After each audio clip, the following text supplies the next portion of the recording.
La société est maintenant très digitalisée pour tout. Banque, impôts, administration et médecine.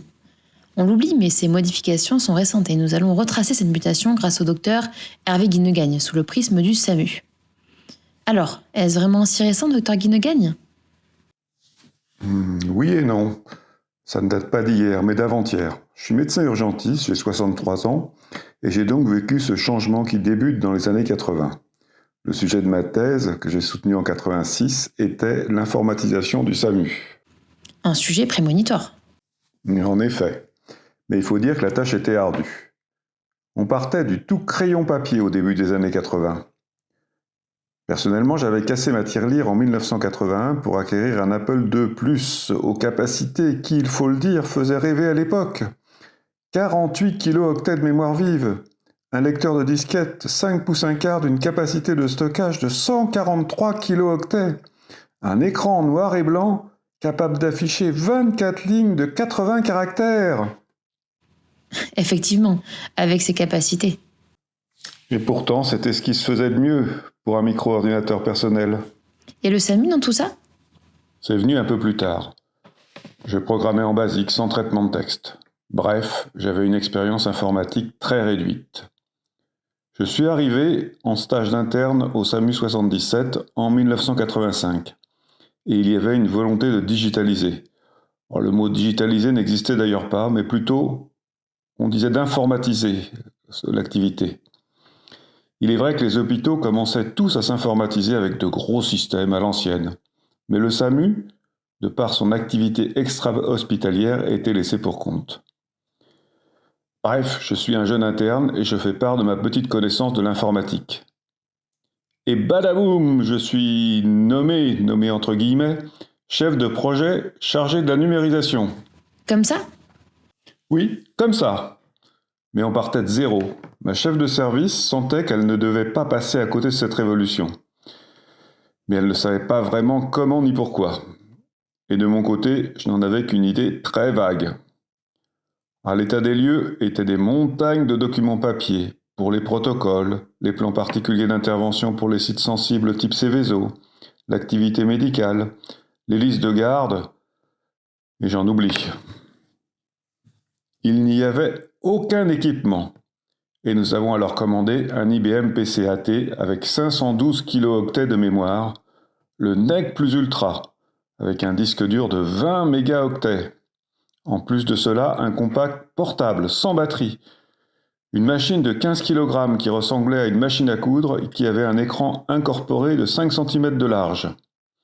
Il n'y avait pas de souris, les ordinateurs ne communiquaient pas entre eux. Ils étaient dans un local fermé la nuit. Ah ouais, c'était en quelque sorte des trésors à protéger et qui ne devaient être utilisés que par des utilisateurs triés sur le volet. Et en pratique, pouvez-vous détailler les étapes de cette digitalisation ? L'intention était là, mais en pratique, nous ne savions pas par où commencer. Ma chef de service avait une idée très vague et se reposait sur moi qui savais un peu programmer, mais dont c'était le premier projet informatique et qui plus est, on était à son premier stage d'interne dans un service de médecine d'urgence. La double faible compétence. Nous avons donc convenu de commencer par le plus simple, les fiches médicales. C'est en fait le seul apport que mes supérieurs voyaient à l'informatique. Le reste, la régulation médicale, était repoussé à plus tard. Pas important, pensait-il. Il fallait utiliser un système de base de données, et sur le marché, il y en avait peu, voire pas du tout, pour la micro-informatique. Windows, Excel, Word, PowerPoint, Access, tout ça n'existait pas. Une fois le matériel et le logiciel choisis, restait à définir ce qui était important d'écrire dans cette base de données. Et le moins qu'on puisse dire, c'était que ma chef de service et ses assistants avaient une idée vague de ce qui était important d'y figurer. Ils voulaient tout, y compris ce qui allait servir qu'une fois. Et c'est là où je me suis rendu compte que mon rôle était important. J'étais le seul à pouvoir arbitrer, choisir telle ou telle information qui sera intégrée dans les données à inscrire dans les bases de données et à en écarter d'autres superflues. Vous avez des exemples ? Par exemple, une garde médicale voulait recenser les demandes émanant d'un quartier entre 17h et 21h. Pour répondre à cette demande, ma chef de service insistait pour qu'une rubrique spéciale soit inscrite dans l'ordinateur, disait-elle. En fait, ça voulait dire dans la base de données. J'ai dû batailler pour éviter ceci. Et alors? Et j'ai eu raison, la demande a duré 7 jours et n'est plus jamais réapparue. Une autre fois, un assistant voulait recenser le nombre de fois où un officier sapeur-pompier se déplaçait sur les lieux dans un secteur particulier. C'était extrêmement important. Là encore, je me suis opposé à la modification de la structure pour préférer noter dans un carnet avec un stylo.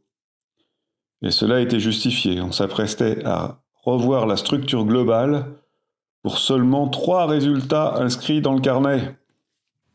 Ce travail préliminaire a-t-il duré longtemps? Plus longtemps que je ne l'imaginais. Il fallait expliquer même plus. Il faut voir qu'à la fin des années 80, l'ordinateur était un produit souhaité, mais qui faisait peur et qui s'introduisait dans une structure qui fonctionnait sans lui. Ça peut sembler curieux aujourd'hui, mais beaucoup y voyaient une invasion d'un produit inutile, et ce, quel que soit l'âge des utilisateurs. Mais bon, nous avons réussi la première étape en environ 1 année. Les fiches pouvaient être saisies. De plus, à cette époque, beaucoup de mes supérieurs imaginaient que l'ordinateur allait remplir les fiches tout seul. Grave erreur, il fallait saisir les données. Ils n'avaient même pas envisagé cette contrainte. Le secrétariat médical et les assistants fulminaient devant cette surcharge de travail. Et la suite a été plus facile? Pas vraiment. Il était impossible d'introduire l'ordinateur dans la régulation médicale, dans un premier temps. Les freins étaient partout. Les médecins régulateurs qui ne voyaient pas l'intérêt, les auxiliaires de régulation médicale qui redoutaient un surcroît de travail, les cadres infirmiers qui craignaient une révolte de leur personnel. Et il faut bien le dire aussi que le matériel était encore rudimentaire, avec des écrans cathodiques en noir et blanc munis de ventilateurs bruyants, les systèmes étaient lents, et le matériel était très coûteux. Donc le choix s'est porté sur l'anesthésie par la création de fiches informatisées, toujours sur un poste informatique dédié, accessible aux heures ouvrables. Vous voulez dire que les données de patients devant être anesthésiés n'avaient pas de dossier? Si, bien sûr, il y avait un dossier. Mais c'était uniquement une feuille qu'on annexait, ou plutôt qu'on agrafait dans le dossier hospitalier. Ce qui fait que si un patient avait été opéré pour une appendicite et qu'il revenait pour un bras cassé, il était très difficile de connaître d'éventuels soucis survenus au cours de l'anesthésie précédente. À ce niveau, en fait, la digitalisation s'est achevée facilement. Ça semblait être un peu du bricolage. Pouvez-vous dire que cela a changé? Vous avez raison. Les débuts étaient véritablement du bricolage. Nous en avions conscience et nous faisions avec. Je me souviens, lors de la mise en réseau, avoir dû ramper dans les faux plafonds pour tirer les câbles. La direction de l'hôpital avait refusé l'assistance de ses employés qui étaient électriciens de métier. Cela a duré longtemps? Pas trop. Puisqu'au milieu des années 90, l'informatisation était en marche.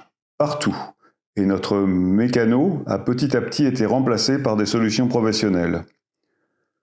Notre petite équipe changeait de rôle. Nous n'étions plus des bricoleurs, mais des clients avisés de sociétés d'informatique. Et je dois le dire, c'était souhaitable, car nous étions au maximum de ce que nous pouvions faire. Car ce n'était pas du tout notre formation. Il restait un trou dans cette digitalisation, l'informatique embarquée dans les véhicules d'intervention. Mais les premières solutions n'ont pu véritablement être envisagées que dans les années 2000, avec la 3G et surtout l'iPhone 3G. Mais ceci est une autre histoire.